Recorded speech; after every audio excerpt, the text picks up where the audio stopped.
So good morning to all, this is Rohit. So आज का जो लेक्चर है partial fraction part 1। So basically हम इस लेक्चर में हम इस टाइप का इंटीग्रेशन को डिस्कस करेंगे, ठीक है। कि जो भी फॉर्म इस टाइप का फॉर्मेट में रहे ax प्लस बी और cx प्लस डी, अगर इस फॉर्मेट में रहे तो हम पार्शियल फ्रैक्शन कैसे फाइंड करते हैं। और जो नेक्स्ट लेक्चर होगा उसमें क्या होगा कि अगर मान लो यहाँ पर जो फैक्टर है मतलब ax plus B into c x plus D, अगर मान लो यहाँ पर स्क्वायर रहा तो क्या करेंगे। अगर उस नेक्स्ट लेक्चर की बातें कर रहा हूँ, उस लेक्चर में हम कवर अप करेंगे तो सब लाइक अगर यहाँ पर ax प्लस बी का होल स्क्वायर टाइप का नहीं रहा, मान लो ax plus b plus 2ab something कुछ रहा तो उस टाइप का रहा तो कैसे करेंगे, वो सब हम पार्ट 1 पार्ट 2 पार्ट 3 करके हम सारे पार्शियल फ्रैक्शन को कंप्लीट करने जाएंगे, ठीक है, और करेंगे, ठीक है। तो हम क्या करेंगे यहाँ पर, इसको हम कैसे हम इस तरह के जो पार्शियल फ्रैक्शन है उसको हम कैसे सॉल्व करेंगे, ठीक है।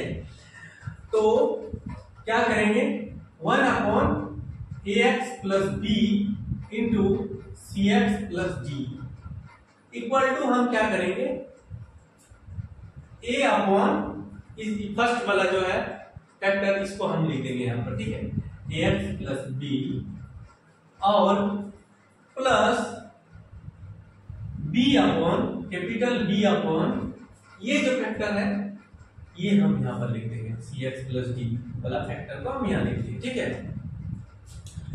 तो अब हमें यहाँ से a और b का वैल्यू फाइंड करना है, तो हम क्या करेंगे कि यहाँ पर जब हम यहाँ पर एलसीएम लेंगे तो क्या आएगा 1 upon ax plus B into c x plus d equal to यहाँ पर हो जाएगा जब हम एलसीएम लेंगे तो नीचे आएगा ax plus B into c x plus D, यही ना मेरा आएगा।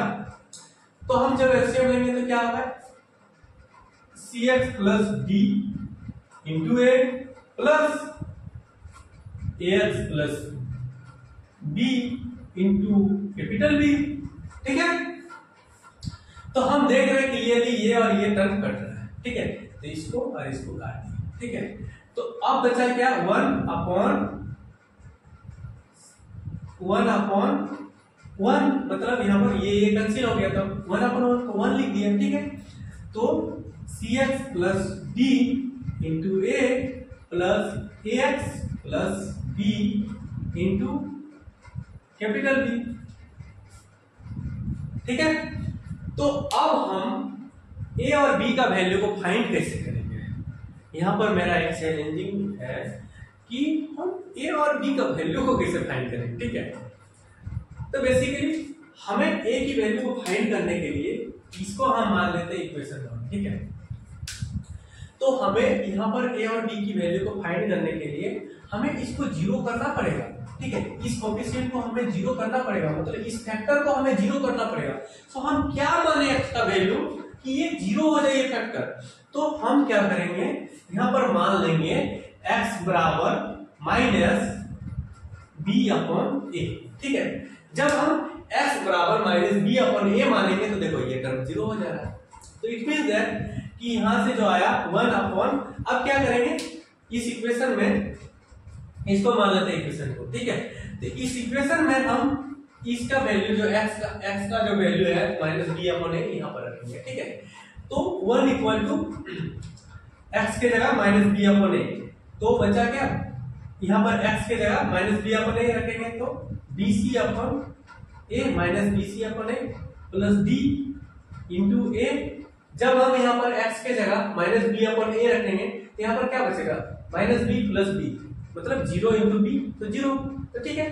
तो यहां से मेरा जो वैल्यू आया a का वैल्यू आ गया, जब हम यहाँ पर एलसीएम लेंगे तो क्या आएगा minus b c plus d a, मतलब a upon a d minus b c हम लिख सकते हैं। इसको हम एलसीएम ले लिए, एलसीएम लेने के बाद यहाँ पर हमने इसको अरेंज करके ये लिख दिया, ठीक है। अब सिमिलर मैनर में हमें b फाइंड करना है, तो हम b को कैसे फाइंड करेंगे, यहाँ पर एक चैलेंजिंग है। तो b को हम कैसे फाइंड करेंगे, तो सिमिलरली यहाँ पर मैंने इसको जीरो किया था, इस फैक्टर को जीरो किया था, तो यहाँ पर भी हमें जीरो करना पड़ेगा, तभी ना हम b फाइंड कर पाएंगे। तो हम यहाँ पर x के जगह क्या माने, x के जगह हम मान लेते हैं माइनस डी अपॉन सी मान लेते हैं, ठीक है। माइनस डी अपॉन सी रखेंगे तो देखो जीरो आ रहा है, मतलब minus D plus D zero. तो अब हम इस वैल्यू को अब इक्वेशन 2 में रखेंगे, इक्वेशन 2 में रखेंगे x बराबर माइनस डी अपॉन सी। तो अगर हम माइनस डी अपॉन सी रखेंगे तो 1 इक्वल टू, ये जब हम रखेंगे यहाँ पर x के जगह माइनस डी अपॉन सी, तो यहाँ पर माइनस डी प्लस डी क्या हो जाएगा, जीरो इंटू एक मीन जीरो हो गया। तो अब यहाँ पर रखेंगे माइनस ए डी अपॉन सी हो गया, x के जगह डी अपॉन सी माइनस डी अपॉन सी रखें, ठीक है, प्लस b हो गया इंटू कैपिटल B। तो यहां से जो कैपिटल B की जो वैल्यू आई वो क्या आ जाएगा, c upon BC minus AD, c upon BC minus AD आ गया b की वैल्यू। अब क्या करेंगे, अब हम जो वैल्यू को a और b का वैल्यू को यहां पर रखेंगे, ठीक है। तो थोड़ा स्पेस की कमी हो रही है तो मैं इसको मिटा देता हूं, ठीक है। तो थोड़ा देर के लिए आप लिख लीजिए, ठीक है, या स्क्रीनशॉट ले लीजिए। तो हम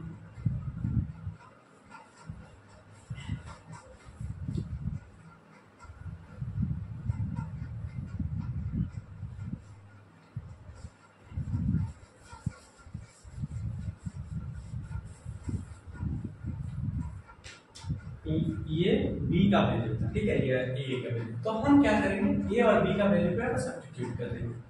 तो a का वैल्यू क्या आया मेरा, a upon AD minus BC, ठीक है, ये तो मेरा कांस्टेंट है। तो इंटीग्रेशन करेंगे 1 upon ax plus b plus b का जो वैल्यू आया वो क्या है, c upon BC minus AD 1 upon CX plus D, ठीक है। अब हम इंटीग्रेशन करेंगे किसके रिस्पेक्ट में, x के रिस्पेक्ट में, क्योंकि मेरा दिया हुआ था x के रिस्पेक्ट में।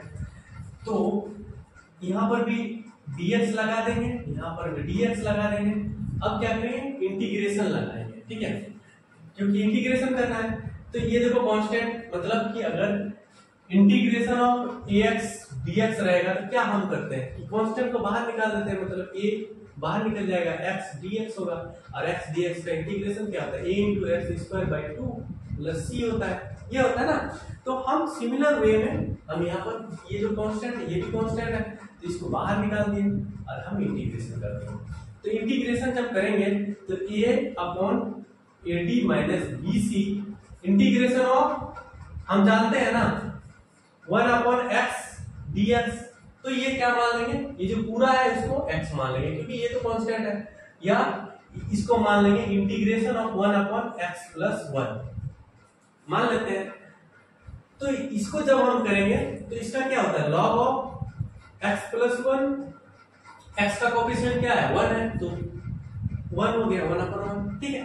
तो सिमिलरली हम इसको यहां पर क्या करेंगे, log of ax plus b, और x का कोएफिशिएंट क्या है मेरा a, तो मींस नीचे a से a डिवाइड हो जाएगा, plus c upon bc minus ad log cx plus d, और जो x के साथ का कोएफिशिएंट क्या है c है, तो यहाँ पर भी डिवाइड c हो जाएगा, और ये जो इसको हम प्लस c या log c आपके अकॉर्डिंग आप यहाँ पर कर देना, ठीक है। इसको कोई log c भी कर देता है क्योंकि ये कांस्टेंट है, c कुछ भी आप ले सकते हो, ABCD कुछ भी आपका मन हो, 1 लाख 2 लाख c 4 लाख c कुछ भी ले सकते हो, ठीक है। तो मैंने c ले लिया, ठीक है। तो क्या हो गया, अब हम a और b का वैल्यू को हम मिटा देते हैं क्योंकि इसका जरूरत खत्म हो गया। तो a और a कैंसिल हो जाएगा, यहां से भी c कैंसिल हो जाएगा, तो यहां पर क्या बचा, AD minus BC log AX plus B plus 1 upon BC minus AD log cx plus d हो गया, ठीक है, प्लस c, इसको छोड़ना नहीं है। हाँ, और देखो यहाँ पर और थोड़ा सिंप्लीफिकेशन करेंगे। अगर यहाँ से हम क्या कर देंगे, यहाँ पर माइनस कॉमन ले लेंगे, ठीक है, माइनस कॉमन ले लेंगे तो यहाँ से क्या आ जाएगा, AD माइनस BC हो जाएगा, माइनस साइन, ठीक है। तो हम यहाँ पर कॉमन ले लेते हैं, ठीक है, AD माइनस BC अगर कॉमन ले लिए तो क्या बचा यहाँ पर, log AX plus B minus log CX plus D plus C, ठीक है। तो अब यहां से देखो ये क्या बन गया, मतलब यहां पर जो क्या बन गया, log m/n, मतलब क्या, log m/n का जो फॉर्मूला था वो क्या था, log m minus log n।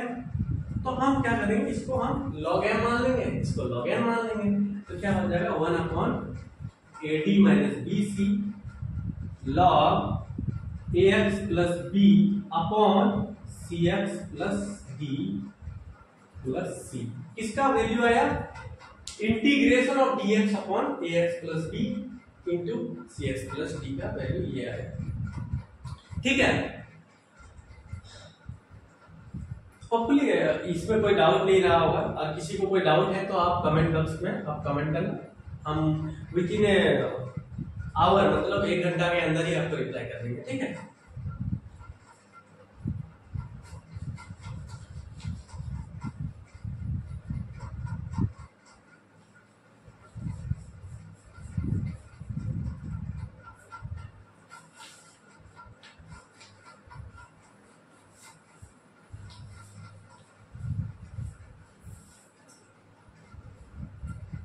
तो देखिए मैंने इसका जो इंटीग्रेशन निकाला वो क्या था, 1/AD minus BC log AX plus B upon CX plus D plus C, ठीक है।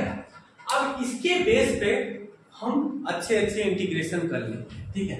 ये तो मैंने इन जनरल बता दिया, अब मतलब ये जनरल बता दिया। अब हम इन जनरल कुछ भी हम एग्जांपल लेंगे, मान लो कुछ भी लेते हैं, चलो। तो हमारा जो है कि अगर ये फॉर्मूला अगर हम याद कर पा जाएंगे, याद रख पा जाएंगे, तो हम जैक बोर्ड में पढ़ते हैं या CBSE में पढ़ते हैं या आप लाइक बिहार बोर्ड में पढ़ते हैं या यूपी बोर्ड में पढ़ते हैं, वहां पर देखिएगा MCQ आता है। मतलब क्या आता है कि 4 ऑप्शन दिया हुआ रहता है कि कौन सा ऑप्शन सही है, और उस टाइम हमें मतलब 40 क्वेश्चन माइट भी आते हैं, मतलब मैं श्योर नहीं हूँ, लेकिन 40 क्वेश्चन आते हैं झारखंड बोर्ड में, और बिहार बोर्ड में भी शायद 40 क्वेश्चन आते हैं, यूपी बोर्ड में भी शायद इसके ही आसपास कुछ आते हैं क्वेश्चन, MCQ क्वेश्चन। तो MCQ क्वेश्चन को इस फॉर्मूला के हेल्प से बहुत इजीली हो जाएगा। देखो अगर हम एग्जांपल लेते हैं, ठीक है, integration of dx upon x plus 1 and x plus 2, ठीक है। तो इसको हम बाय प्रोसेस पहले सॉल्व कर लेंगे, ठीक है, इसके बाद हम ये शॉर्ट ट्रिक्स लगाएंगे, ठीक है। तो पहले तो हम इसको क्या करते हैं, 1/x plus 1 into x plus 2, a upon पहले वाला फैक्टर को लिख देंगे x plus 1 plus b upon x plus 2 second वाला फैक्टर को लिख देंगे, ठीक है। अब यहां से क्या करेंगे, यहां से जब हम एलसीएम लेंगे तो क्या आएगा, x प्लस 2 इंटू a आएगा, ठीक है, plus x plus 1 into p आएगा। अब हम यहाँ पर क्या सब्स्टिट्यूट करें कि ये वाला टर्म 0 हो जाए, ठीक है। तो यहाँ पर x ऑब्वियस x बराबर -1 पुट कर लेंगे, तो x बराबर -1 पुट करेंगे तो क्या आएगा, 1 इक्वल टू यहाँ पर -1 plus 2 is 1, so a equal 1 into a is a plus यहाँ पर -1 प्लस 1 0 हो जाएगा, 0 टू b 0, सो a का वैल्यू मेरा यहाँ से 1 आ, ठीक है।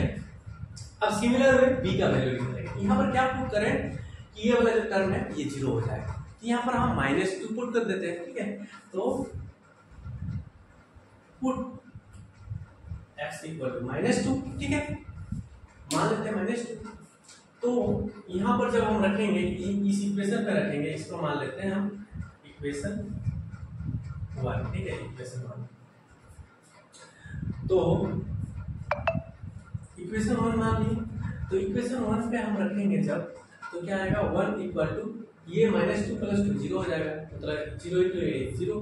सो यहाँ से क्या आएगा -2 + 1 -1 × b, so -b, so b equal to -1 आ गया।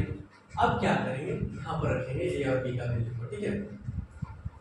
तो मेरा क्या आ गया, a का वैल्यू 1 आया, तो 1/x + 1, b का वैल्यू -1 आया, तो यहाँ पर क्या हो गया x + 2, ठीक है।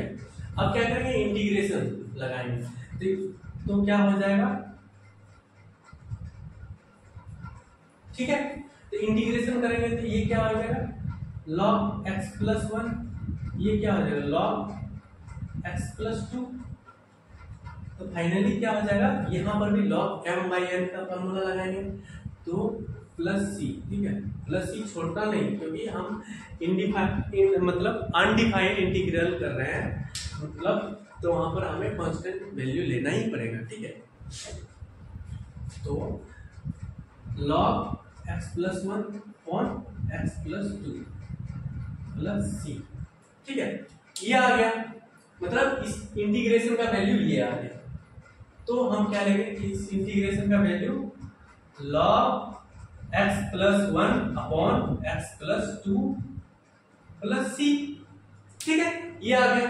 बाय द वे अब हम देखो ये ट्रिक अपनाते हैं कि ट्रिक से सही आ रहा है या नहीं।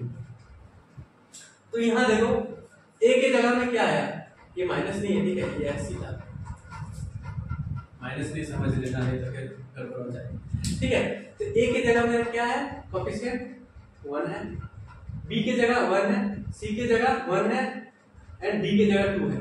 तो यहां से जब हम a की वैल्यू क्या है 1 है और b की वैल्यू b 1 है, b की वैल्यू भी 1 है और c का वैल्यू भी 1 है, क्योंकि हम यहाँ पे कोएफिशिएंट को कंपेयर कर रहे हैं, ठीक है। तो c का वैल्यू भी 1 है, d का वैल्यू 2 है, तो d = 2। तो हम यहाँ पर जो है AD - BC मतलब AD, a और d 2 - BC मतलब 1, मतलब 1/1 हो गया, तो 1/1 हो गया। यहाँ पर log a की जगह मेरा क्या है 1 है, तो x हो गया, b के जगह मेरा क्या है 1 है, तो 1 लिख दिया। अब c के जगह मेरा क्या है 2 है, सॉरी c के जगह 1 है, तो c की जगह x लिख दिया। अब यहाँ पर d के जगह क्या है 2 है, हो गया। तो हम इस तरह का कुछ भी इंटीग्रेशन दिया हुआ रहेगा, तो हम इस फॉर्मूला के हेल्प से हम तुरंत यूं कितने सेकंड लगा, हमें लगता है कि 10 सेकंड में हो जाएगा। अब देखो ये जो फॉर्मूला वेरीफाइड कर दिए कि इस प्रोसेस से भी यही आया, इस फॉर्मूला से भी यही आया, तो इट मींस दैट कि हम अब देखो कि कोई यार 1-2 एग्जांपल लेते हैं, वो सेकंडों में हो जाएगा, ठीक है, ज्यादा देर नहीं लगेगा। आपको एमसीक्यू सॉल्व करना यूं आप सेकंड में सॉल्व कर सकते हैं, चुटकियों में आप सॉल्व कर सकते हैं।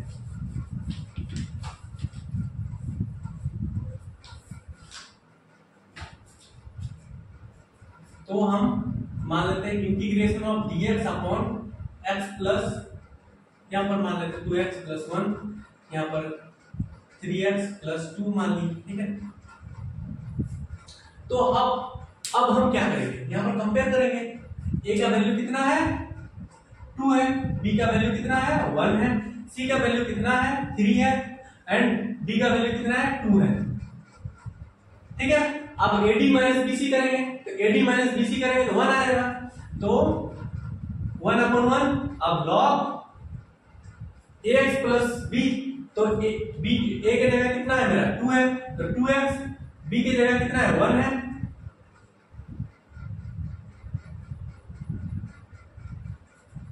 c के जगह कितना है मेरा 3 है, तो 3x, d के जगह मेरा कितना है 2 + c। ये इंटीग्रेशन का वैल्यू जो है ये आया, कितना सेकंड लगा, मुश्किल से 10 सेकंड या 20 सेकंड, इससे तो ज्यादा नहीं लगा। तो आप इजीली एग्जाम में अच्छे मार्क्स स्कोर कर सकते हो। और देखो ये जो शॉर्ट ट्रिक्स है, ये हमें नहीं लगता है कि कोई भी यूट्यूब वाले जो है कि वो बताते होंगे, ठीक है, और जो भी बताते होंगे अच्छा बात है, क्योंकि किसी ने बताया तो अच्छा बात है, लेकिन ये शॉर्ट ट्रिक से आप तुरंत सॉल्व कर लेंगे। आप मतलब 20 सेकंड में, विद इन 20 सेकंड आप ये चुटकियों में आप सॉल्व कर लेंगे और आपको जो है कि स्कोर आपका बूस्टअप होने में ये शॉर्ट ट्रिक्स आपका काम देगा। आपका जैक बोर्ड हो या बिहार बोर्ड हो या यूपी बोर्ड हो या सीबीएसई बोर्ड हो, कोई भी बोर्ड हो, जो कि जहां पर एमसीक्यू पूछे जाते हैं, अच्छे खासे 40 मार्क्स के एमसीक्यू पूछे जाते हैं। तो हमारे टाइम में तो 15 मार्क्स का भी तो नहीं पूछता था, लेकिन आप लोग के टाइम इतना अच्छा हो गया कि 40 मार्क्स का एमसीक्यू पूछा जा रहा है। ठीक है, तो फिर हम मिलते हैं नेक्स्ट लेक्चर में, जहां पर हम पार्ट 2 लेके आएंगे, पार्शियल फ्रैक्शन का पार्ट 2। ठीक है, सो थैंक यू।